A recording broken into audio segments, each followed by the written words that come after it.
Hello and welcome to the second look. This is Back of the Net. Have we seen the potential league champions? It was a 4-0 romping for Liverpool on Super Sunday. Alas, Bournemouth, we huffed and puffed in the first half. We didn't make any inroads, and the second 45, well, Jürgen's boys just dominated it. But we'll pick out some positives as well. My name's Sam Davis. My name's Tom Jordan. This season against Liverpool, it's been a tale of cheers and jeers. Do you remember at Anfield? Salah missed a penalty. Yay! Scored a penalty. Nunes miscontrolled it in the EFL Cup. Hey! Scored a worldie. Diogo Jota. Hey! He's miskicked it. He scored it again. Liverpool seem to always have the last laugh, Tom. But it was a deserved win. Was 4-0 a bit flattering, maybe? Yeah, probably. But I think that can happen in a game like that when you're chasing a little bit. Liverpool, and then, you know, kind of got the shackles off. No, they've won the game. We're kind of chasing lost causes, going for it, which I prefer to do rather than just sit there at 2-0. But you're going to leave holes, and yeah, they've got quality players, mate. So it's what it is. I'm just waiting now for us to both go through in the FA Cup and draw them again, because it feels like we can't get away from them at the moment. Thought it might be third time lucky this season, but not to be. As you say, we'll go into it in a little bit more detail, but game of two halves to an extent, but I felt they were in control and the better team throughout. So 4-0 then, not a brilliant day. If you're listening, by the way, via the audio pod, we just want to say thank you for choosing the audio pod to listen to it. You could do us a massive favour by leaving a review on your podcast app. If you're watching on YouTube, there's also a couple of things you can do as well, right, Tom? Yeah, click the big fat like button, and then while you're there, click the subscribe. That really helps us out. So yeah, really appreciate it at the moment. We're doing all right on YouTube, so yeah, keep that up. That'd be great. We were all very saddened to hear about the untimely passing of Jaden Anthony's mum. The news was announced before the game. It was on Sunday morning, and much to my surprise, he was actually named in the Leeds lineup on the bench, obviously by his request to be able to do so. But Donna was known by many staff and players at AFC Bournemouth. Indeed, she was also a viewer of Back of the Net as well, because Tiggs met her on a couple of occasions. So just at this point, wanted to send our thoughts and our deepest condolences to Jaden, his family, and of course friends, and anyone who knew Donna.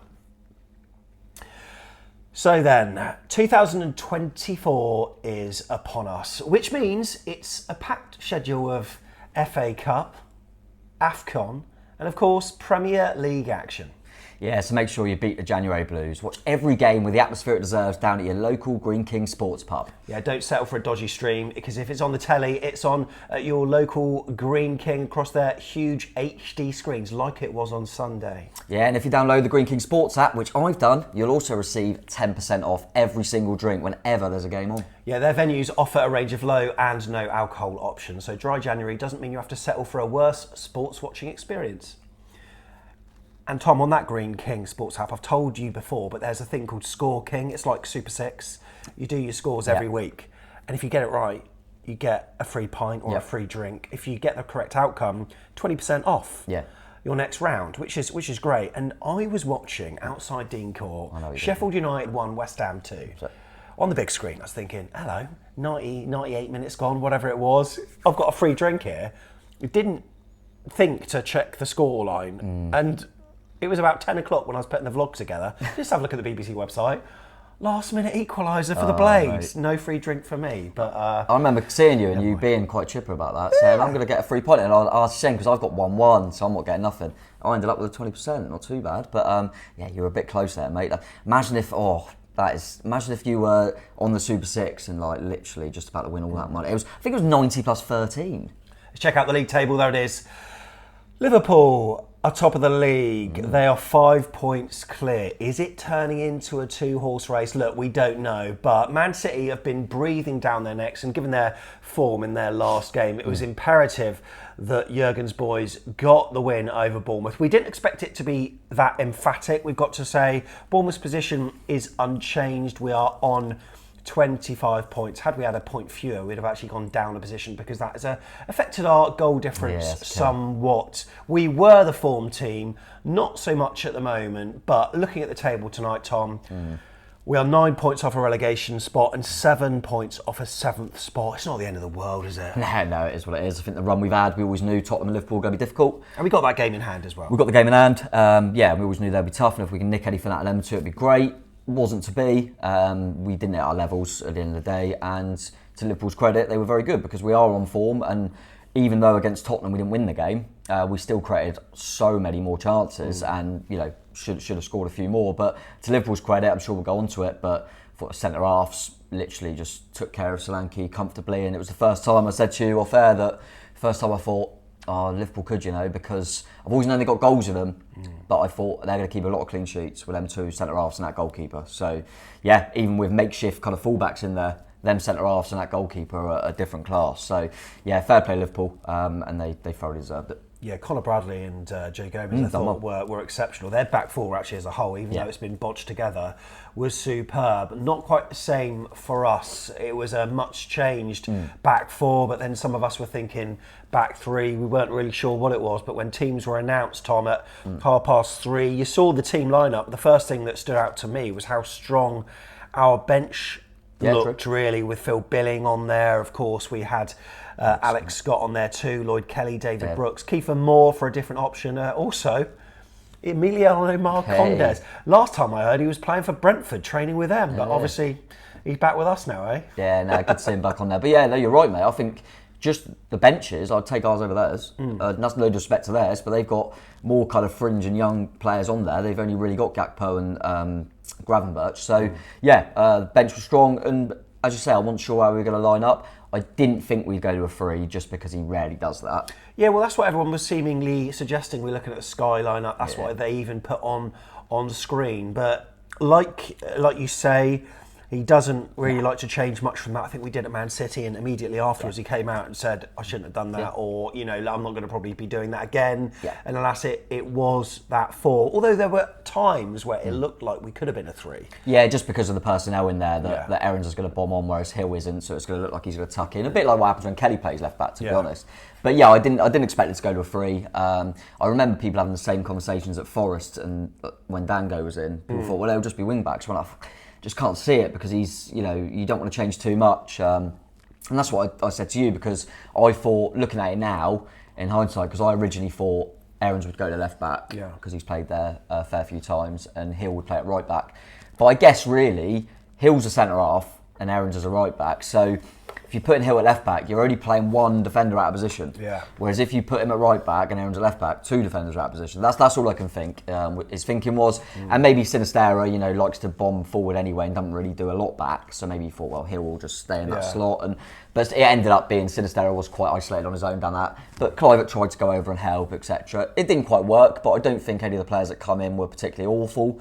I don't think anyone was particularly awful, but I don't think anyone quite hit their levels. No, and it doesn't help when Liverpool, I think, technically they were brilliant. I think we lost a lot of the game in midfield, and I think McAllister for them was superb. I mean, there's a few players that you can heap a lot of praise on, and I'm sure pretty much every Liverpool player will get a mention at some point. A lot of fans, Tom, before the game were really confident, and I think we were in December mode. Alas, we started off very quickly in the game, which gave us a lot of hope. But within about 5 or 10 minutes of the game starting, it got a bit sloppy. I think a lot of that was probably down to the weather conditions. They didn't really pose a threat that much for Neto. I think 7 out of the 8 shots that happened in the first half were from outside the box. So really, they didn't get chances to get in. So it was just a case of us feeling our way into the game. In some ways, it was a half of football that was bookended by some good chances, because at the end of it as well,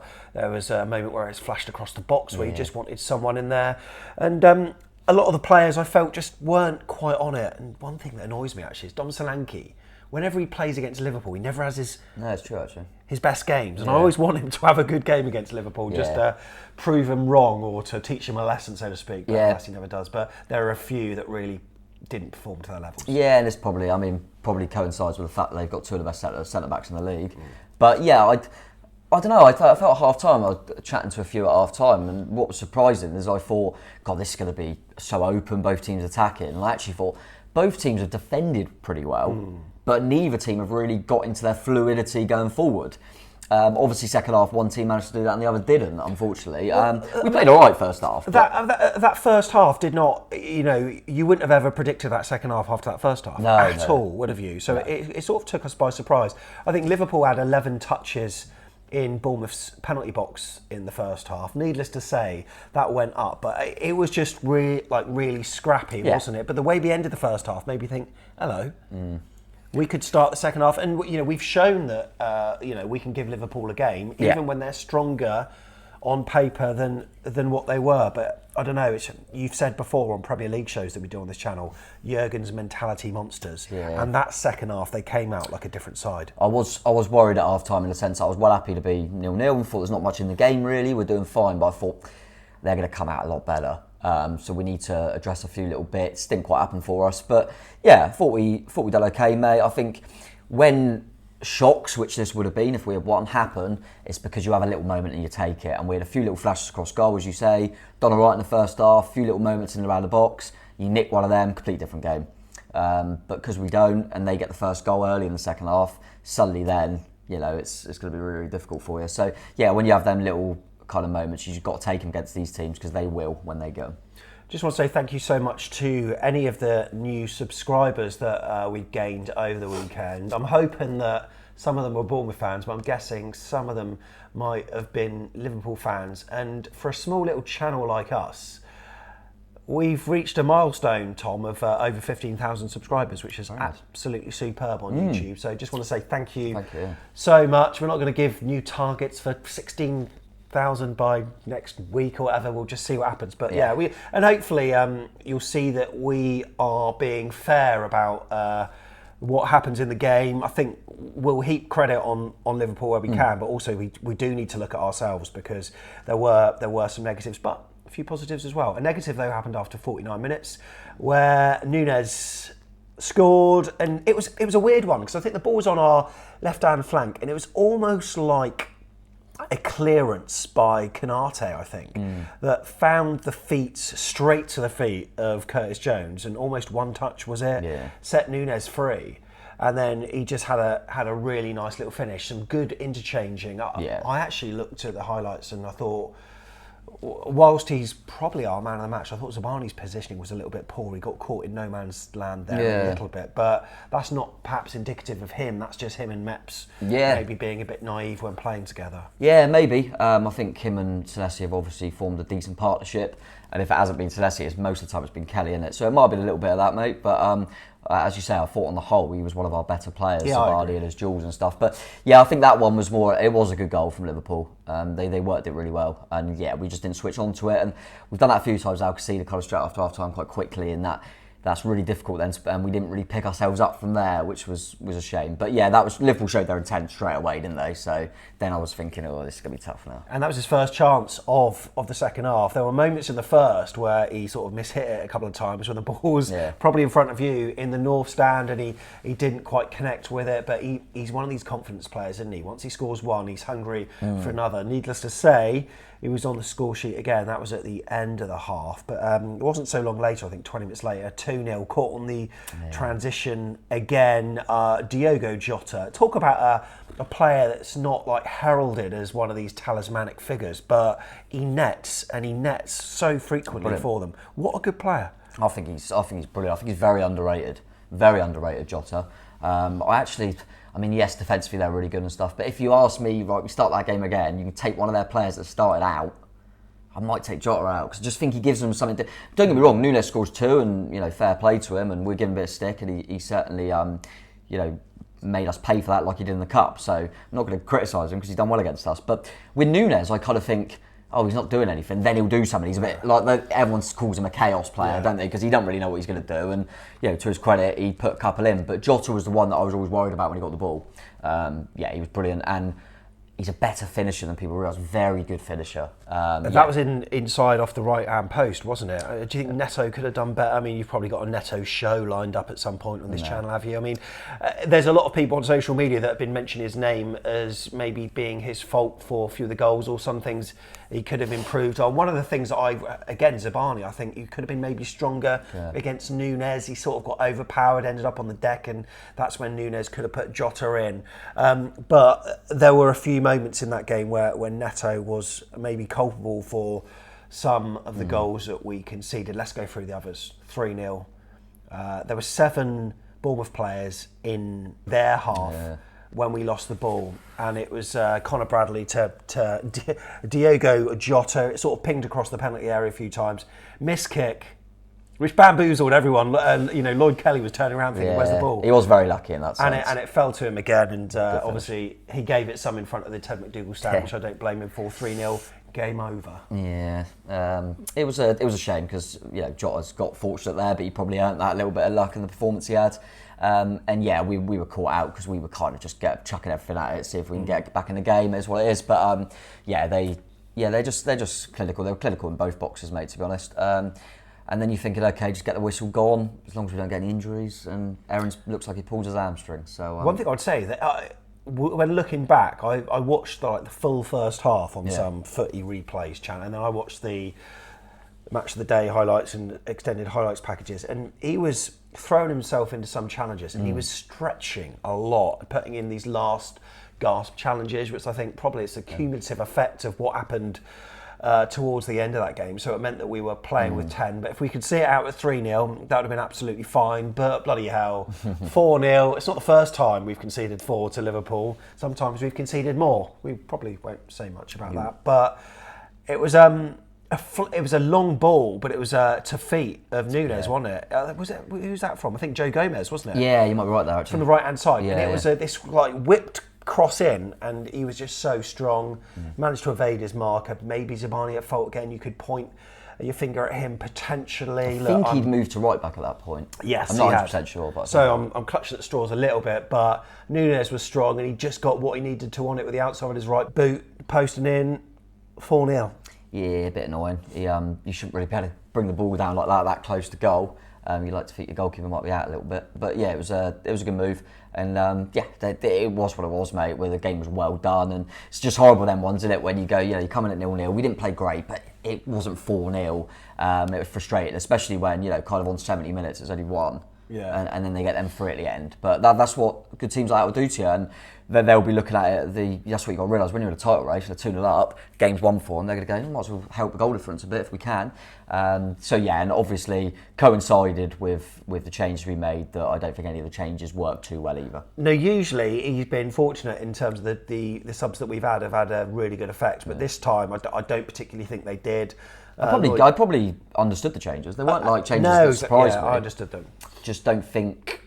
And I thought Lloyd did okay when he come on. To be fair, he's obviously come back from an injury. So he came on for James Hill, right? I suppose a word for James Hill, his first Premier League start. He deserves credit, I think, because it's his first Premier League start out of position. Well. He's a centre half that can play right back, basically. So to play left back and do a job there when you haven't played this season, I think he just come on for a cameo in the first game, didn't he?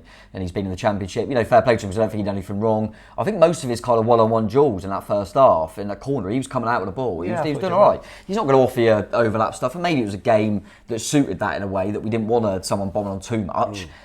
He was fine, and I kind of thought that we might start Kelly and then bring Hill on. They've obviously went the other way around, and we don't know, how long Kelly could do. They obviously felt he could do that amount of time, and I think Hill is a sensible recall. Hopefully not a left back too much, but I think he'll be able to. It's nice to know that he's a centre half cover, but he can fill in at full back for the odd game and the odd half hours if we need him to. And he's very young, so excited to see more of him really. And I feel for him because the 2 times I've probably seen him have been at full back, and he's a centre half. I was pleased for him. Thought he'd done okay, and nice to see Lloyd get some minutes, and hopefully he's come out of it all right because we really could do with him back. Just before they scored to make it 2-0, Brooks came on.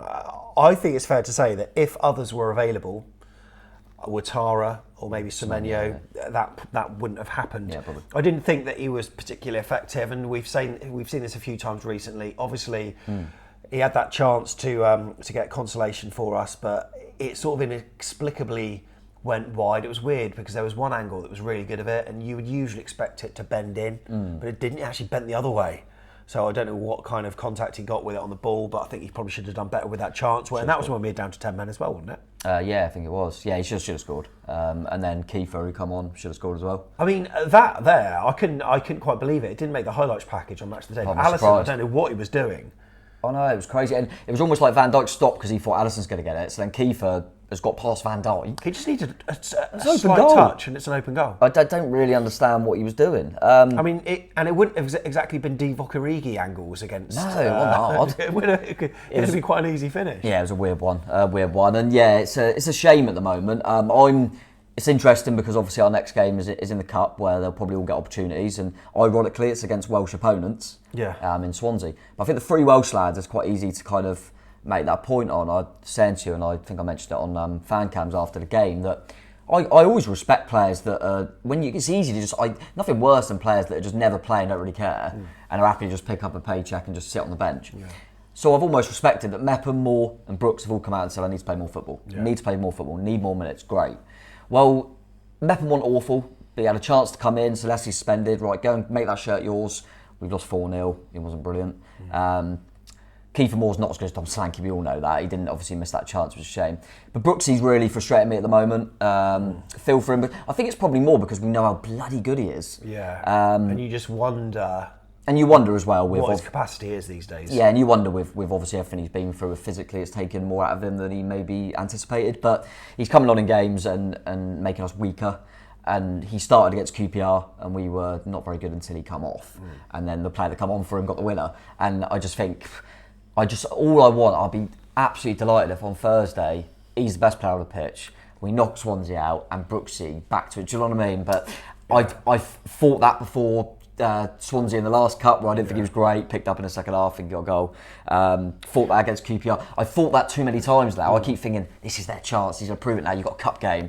I used to think it with Rothwell a little bit. Yeah, he got a cup game, go and grab it, and he never did. And that's my concern at the moment. But listen, it's a difficult game to come on in against Liverpool, and it wasn't that they were all horrific, but they both, Moore and Brooksy, had really good chances to just go. Do you remember against City where we were 6-0 down or 5-0 down at the time? City comes on, just nicks a goal. It's just like, so then all you remember from the game is, well, at least City come on and score. That's true, yeah. It's just little moments there, maybe boost your confidence, but yeah, I've just wanted to make a point that them players are going, I need minutes. Well, when you get them, you've got to do something with them. You've got them. to take, because we've got good players in them areas as well. You know what, though? I do feel sorry for David Brooks. Of course. You know, the guy had cancer, right? Yes. And he comes back in the Brentford game or whatever, his first Premier League goal since having cancer. Match of the day, barely even talk about it.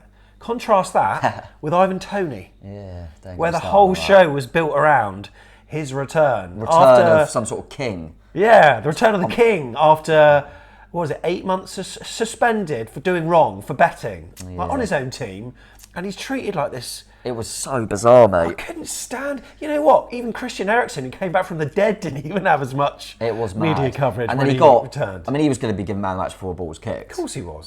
Because he done okay. He scored a clever free kick that he moved the ball and managed to get it through. Lovely. By cheating. Yeah, he didn't really do much else. But he was always getting man of the match. Yeah, they talked about him like he was some sort of king, even though he's been already saying that he wants to leave and basically go to a bigger club. But he's a better player than David Brooks, so that's why. That's what people were saying on Twitter about it. But okay. Well, that's absolutely fine. For Brentford. Yeah, it was horrible to watch that. That just done my head in. And then the only time they had a breather before the game of talking about Ivan Toney was to go to a quick betting advert. Yeah, of course it was. But yeah, so I feel sorry for David Brooks. I did think that he was maybe going to be one of the players that might go out on loan and get some minutes somewhere at a Championship club, perhaps. He still might. You never know. But I think all these players, it's like the Kiefer Moore one, where everyone's going, well, he's obviously going to go out on loan. Yeah, but Bournemouth will be going only if we can get someone in. Whether that's a loan as well. We're only going to let, we only let Jaden Antley go out on loan because we get Sinistera. We're only going to let players go if we can get someone in, because if you let Kiefer Moore go out on loan and don't bring anyone in, then we are stuffed if Solanke gets injured. If we've already let Traore and Rothwell go, we can't afford to let Brooks go if we don't. You've got to think the squad. We're already looking at, we're only saying about left back. We all knew at the start of the season that if we got an injury to Kirkes, we're either having to put Kelly there or we're stuffed. So what's the issue there? Is that maybe an oversight of the recruitment team?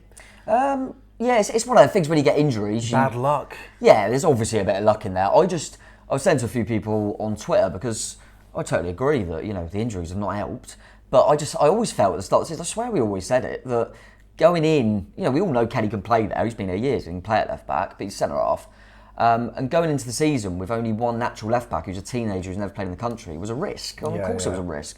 Last season we had Kelly, but we also had Zamora and Vina. The season before, in a league lower, we had Kelly, but we had Zamora and Leif Davis. Yeah. I can't remember ever going into a season with only one natural left back. Yeah. So there was always a chance of this happening. Unfortunately for us, we've got a coach who somehow made Dango Watara do all right there for a few games. I looked at it actually and I went, so we halfway through the season? Right. About?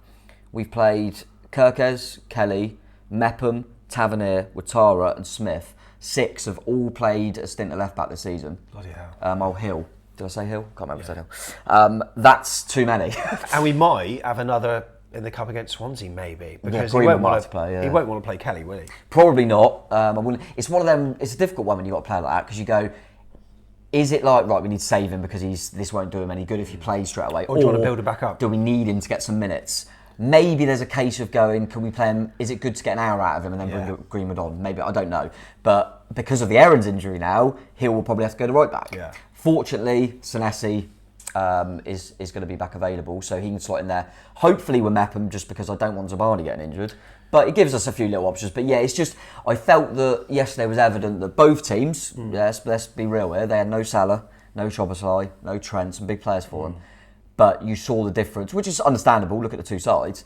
But both teams had to plug a few holes, and we couldn't plug them as well. Well, and we had a lot of holes to plug. Obviously, the central defender, the two full-backs. And we got Ryan Fredericks, though. That's what people are telling me. We have got another full-back, remember? But also the wingers play, because like Semenyo was out, and the wing, like Tav wasn't on the usual side that he plays on, and he was all right. He was a menace, but not that great. Another point to make is if Semenyo's available, Tav could maybe go to left back like he did against QPR. Yeah, I know it's not ideal, but it just gives you another option. Or even Watara. Yeah. So we kind of looked at it and went, I mean, we're not as bad off as a lot of clubs, but it is typical, and this week we talk about the luck, that we only lose 2 to AFCON, who are not always guaranteed starters anyway. But a few little injuries go, well, them two probably definitely would have played. Yeah, and and that's it. Like we were looking at Liverpool's talisman of Mo Salah, and licking our lips at the prospect of might potentially getting something out of the game, and we certainly didn't do that. When their right winger, who's like you say, their talisman and Salah is out, you don't want to have no left back. Yeah. It's you know what I mean? You finally got a chance to, and it's like if we were full strength against that weaker Liverpool team, you never know. But because we had a few as well, we couldn't quite cope with it. And listen, the players they brought in, to their credit, I thought Conor Bradley, for a young lad, looks like they've always said they need like someone that can play when Trent's out. And I think they could have found a youngster there. I thought he was really good. And you've got to remember, not only is Robertson out, Tsimikas is out as well. So it's a third choice left back. Gomez, thought he was really good. I thought Canate, I haven't seen a lot of in the flesh, because I think most of the time we've seen Van Dijk with Matip. Yeah. I thought Canate was absolutely brilliant as well. So yeah. And even with that shot, I think Curtis Jones is coming into his own now. I think I said it to you, I might have even said it on a Premier League show, that it wouldn't shock me if Curtis Jones got the friendlies before the Euros. I just think there's a spot there with Henderson and Calvin Phillips that have been playing. Could be a spot for Jones. I was impressed with him as well. They were just clinical where they needed to be in our penalty box in the second half, whereas I felt like we were trying to take too many touches. You know, Dom had a chance that he took a touch and that pulled him wide a little bit. We didn't really test Alisson, but at the end Aaron of the should day, have shot, by the way. Remember that moment? Yeah, he should have. Great run, and that was such a fullback that never scores. Yeah, trying to pass it. And also that chance that we had immediately after they went 1-0 up, I think Cliver had a shot. Tav was crying out on that right hand side. It was a good block. Yeah, it was a good, and you know, from that right hand side, we know what he can do, because he tried to get into that position. You know, the Fulham won the goal, like similar positions, but they were too good. They were too good, and look, ultimately, a team that could be winning the league, 4-0's not. It is what it is. I think I'm seeing levels within these kind of the big six. Man City, of course, we know they're decent. Liverpool, I'd say there's 3. I'd say there's 3 that we could take a beating off, which we've seen. Not Spurs. Oh, yeah. We didn't get beat. We didn't get hammered off Spurs. We had more shots than them. Yeah, but Spurs are beatable, you're saying?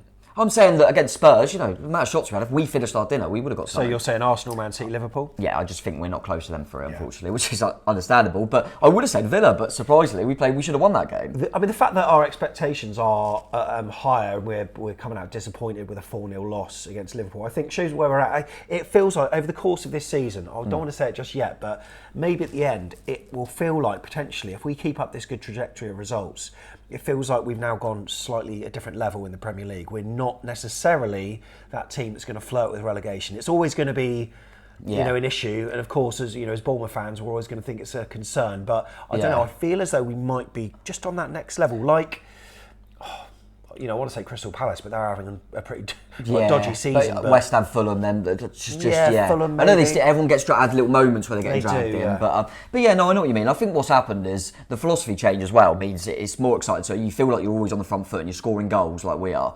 That's another Liverpool fans watching. Credit to them because we are scoring goals at will at the moment. Even at Tottenham, if we had finished at dinner, we had over 20 chances in that game. And you just kept the door closed. That's how good them centre-halves were. Yeah. But what I was going to say is because of that change of style, we're seeing us attack all these teams.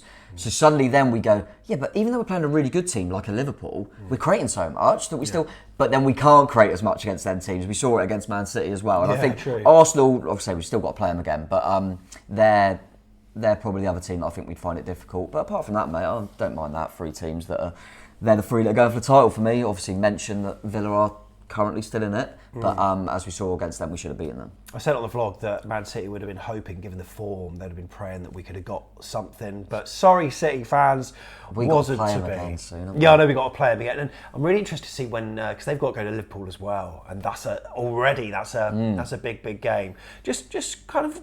I'll be interested to see if Arsenal can keep abreast of those two as well. It'd be more exciting for the league if there's a three of them. Yeah, absolutely. Or Villa. Agree. Or Villa. You never know. You never know, Catherine.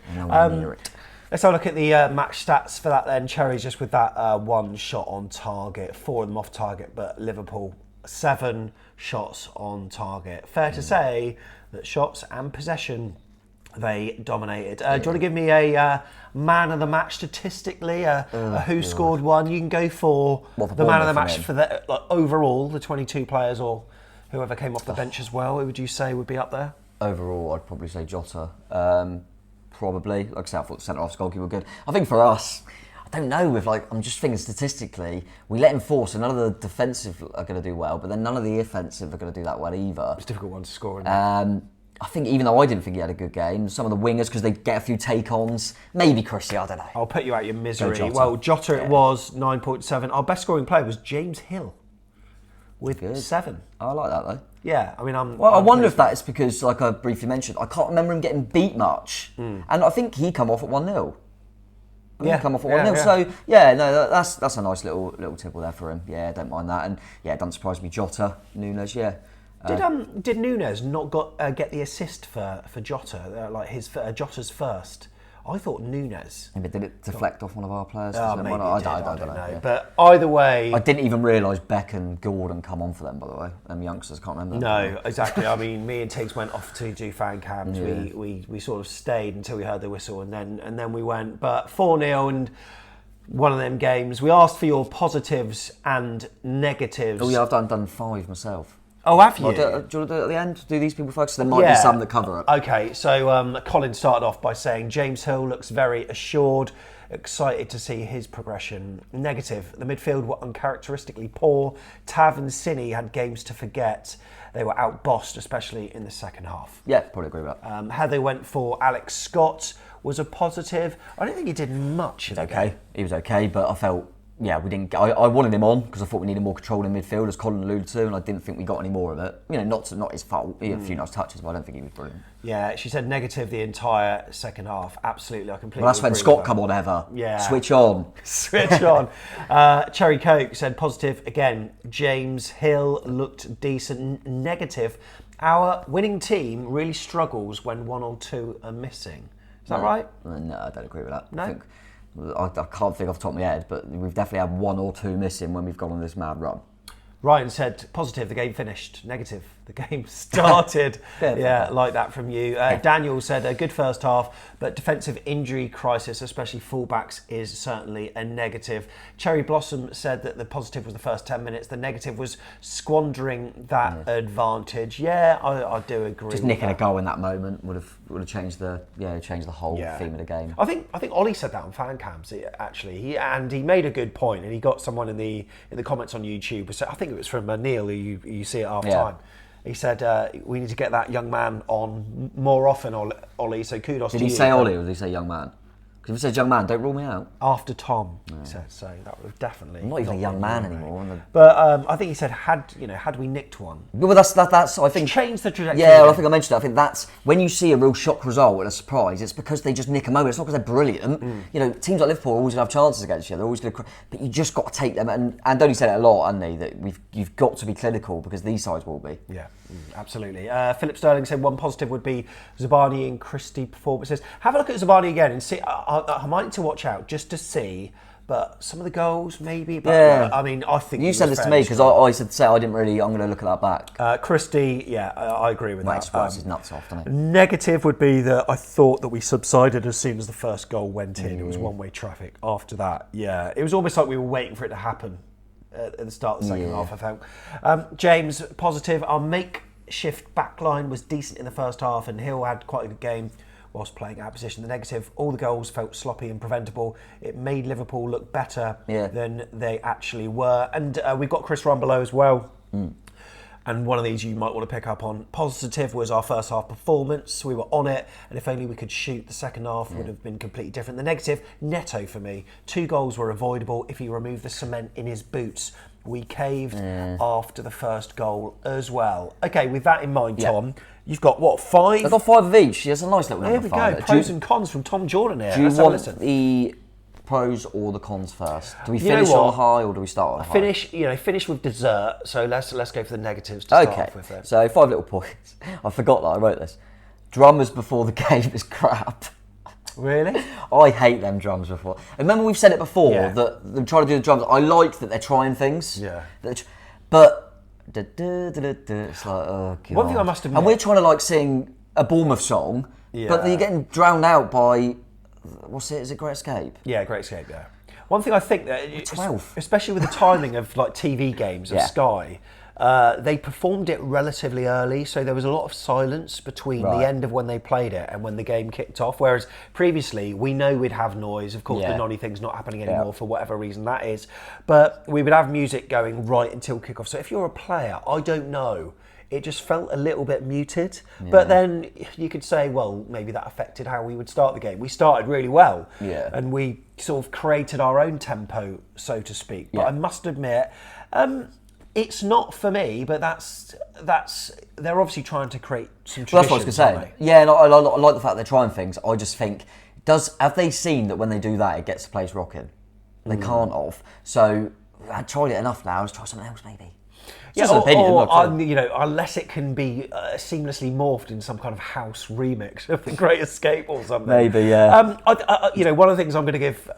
So Paul Williams was one of the drummers that was on that little balcony bit. Saw him before the game briefly. One thing I did like, and I put it on the vlog, before one of the corners, he goes... Oh, really? It's not against that, they're good drummers, they're fine. It's one of the patterns of play where it ends up with Curtis Jones, who then blazes it over the Ted McDougall stand. And for Paul Williams, well done to you for that. We could do... Because they're not, even though they're official, they can do whatever they want. They can bang a drum when they want. But it was specifically loud right in front of him, and I thought, ooh... Mix up better. Obviously, it's nothing to do with them, but like... They're clearly good drummers. They can clearly do a lot. You don't need to do the Great Escape for 30 seconds before every game, in my opinion. And just going on from that, how can the atmosphere be great when there's away fans everywhere? Oh, right, okay. So, look... Liverpool fans everywhere. I'll level with you. I was in the... Obviously, you've seen the vlog, maybe. Ted McDougall stand. I was in row D or whatever. So, I was in one of the seats, 144, 45. So, I was right over by the main stand. And I must admit, when a goal went in, I didn't make a point of looking along the stand to see anyone, but I've heard these stories on social media that there were people like taking videos of the players taking corners. I mean, I can speak. I went to the tent after the game, and then obviously walked back across, and there's just Liverpool coaches, just Liverpool fans everywhere outside the reception, just waiting for pictures and stuff like that. And it's like, well, that's fine, you get that on away game stuff, but it's just getting a little bit. And what I'm saying is, you can't go, it's fine to have all these away fans in because hospitality and we need the money, and then you go, well, you can't expect the blooming good atmosphere then because you've got Liverpool fans everywhere. Straight away in front of me, there's a Liverpool fan in front of me today. It's just frustrating. I just get frustrated. I just think you've got to look at it a little bit more. It's difficult, I suppose. One of the things that I noticed on social like Telegram groups, WhatsApp groups, forums, social media, people texting, is Spare tickets. Yeah. Like, anyone got any spare tickets? And hang on, what? Why wasn't there this demand before Burnley, which was we haven't won a huge game? Yeah, I know. It's because it's Liverpool. Yeah, no, I agree. But anyway, kind of going off that a little bit, there are a couple I put in there. I mentioned this already, but the fact that we've had to utilise 6 different players at left back already, that's a position that needs a reinforcing. We knew that, and I think he needs someone stopgap. See that. I'm not saying him in particular, but you see like Brentford have just got Reguilon on loan. Something like that. A little stopgap. Can push Kirkes. Would be nice. I've kind of mentioned this, which is good because I don't have to go on the negatives too much. Because I said about players that want more minutes probably need to start taking their chances when given the minutes. Otherwise, they won't get more minutes.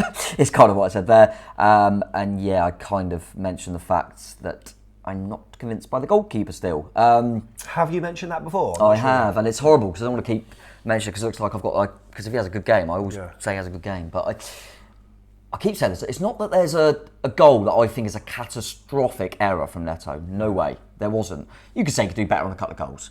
None of them have gone in because of Neto, in my opinion.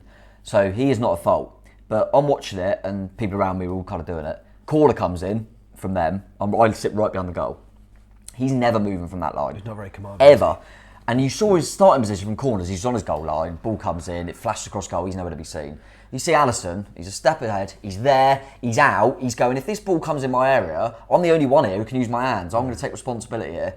Neto's our captain. I just want him to be a bit more of a leader. I feel like he shrinks. And I want your goalkeeper to be... It can't be an instruction because Mark Travers in the FA Cup... Yeah, I mean, don't get me wrong, I'm not going to say Travers... He came out and punched the ball. But he did. It'll be interesting to see how he does on Thursday. But yeah, just the thing for me, I'm just not convinced. And I just look at it and go, he's mid-30s. He spent his 99% of his career as a number 2 everywhere. And there's got to be a reason for that. And I like Neto. And I think last season, I've mentioned this before, I always try and do it to caveat it. But one of the best decisions we made last season from Gary Neal was bringing Neto in a time where we needed a bit of experience. He brought him in, speaks obviously loads of languages, and we saw an upward trajectory. So he deserves credit. He's kept some clean sheets this season. I think what happens is you keep a few clean sheets, you make a few saves, and the stats will tell you something different to what my eyes tell me. Yeah. And my eyes tell me that I don't believe there's many starting goalkeepers in the Premier League that are weaker. Yeah. And we're looking to be a mid-table side. The only one, I think that Forest goal in Matt Turner is useless. But yeah, we'll move on from it and go into my 5 positives. Yeah, mate. So, come on, let's finish. James Hill's been mentioned. I've mentioned him. Brilliant. The fact that even though there weren't any clear-cut ones, we're still creating offensive moments against the very, very best team in the league. First half, we've come off at half-time going, we've just had just as much as them. We weren't soaking it up, were we? No, that's what I mean. And yes, we got caught out, but it is what it is. Finally, some depth in the central areas. I wanted to make the counterpoint to the fact that, yes, we're struggling at full-back, but finally now you're seeing that Alex Scott and Phil Billing are both sat on the substitutes bench, getting a lot of teams in this league. Obviously, Mark Condolences is back, Tyler Adams is getting closer, and we've still got Cookie, Christie, so good to have some more depth in the central areas where at the start of the season we were struggling. Well, you say that Mark Condolences is back. There's been rumours of him making his way to Edinburgh to seal a move it's going to be Hibernian. Yeah, love it. Until the end of the season. So it looks like it would be an initial loan and then open to sign him permanently. So that's another player. Perfect move for him. Yeah. Helps out a club that obviously going to be part of our multi-club model. Yeah. But he'll absolutely rip up in that league. Yeah. Absolutely rip up in that league. Yes, that's a good shout. The other two was just that we keep mentioning it, but Ryan Christie is a new signing. Talk about any signing you want. He feels like a new signing. He's a new player. He's not the Ryan Christie we've had before this. No. He is like a new signing. So big up Ryan Christie again. Yeah. Without him being unbelievable, he's still the one that in the 95th minute is pressing everywhere on the pitch. He sort of earned, it sounds a weird thing to say, he's almost earned the right to have a bad game every so often. Yeah, no, I agree with that. Whereas previously we'd be on him. Yeah, I think he's earned the right. He's next to Solanke in terms of you cannot get injured, in my opinion. And then the last one was that even though he didn't have a good game, I think Tavernier's versatility is slightly essential, is what I put. So people won't talk about it, but I tell you what, the thing with how many times does Tav start in one position and end the game in a completely other one? Yeah, because of the fact that, like we've said, there's a bit of an imbalance because of the injuries. Yeah. He's so reliant to go, Tav, you're going to start on the right, you might come over to the left, then you might have to play wing back, then you might have to go left back. And I think people forget that how crucial that is at the moment. The fact that you know that Tav can fill in different holes. I think the last 3 games he's played right wing, and left back. Yeah. So that shows. So that's a positive. Makes you got a bit of versatility when you've got a few injuries. So on the whole, yeah, the 4's a bit of a killer. If they don't score them 2 goals at the end, I think we're all pretty happy, to be honest. Go well. And I think that's still the case. We've got a cup game. Let's knock Swansea out of 2 cups. Why not? and then go and beat. I think we can beat West Ham. I think we can beat Fulham. I think we can beat Forest. I hope so, mate. See what happens. We ain't going down, so that's the main thing.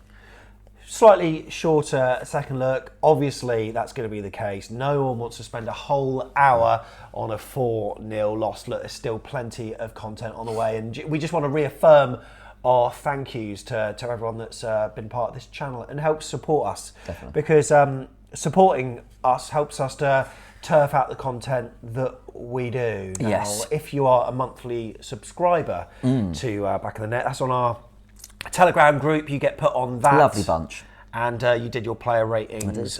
Which was the player that you gave man of the match to? I think I might have actually said I've got to give it to Christie, I think. Yeah. But I did mention before you said, I'm going to look back here. I thought Zabani was good on the whole. Yeah. But if he is at fault for, let's see. Who's right, yeah.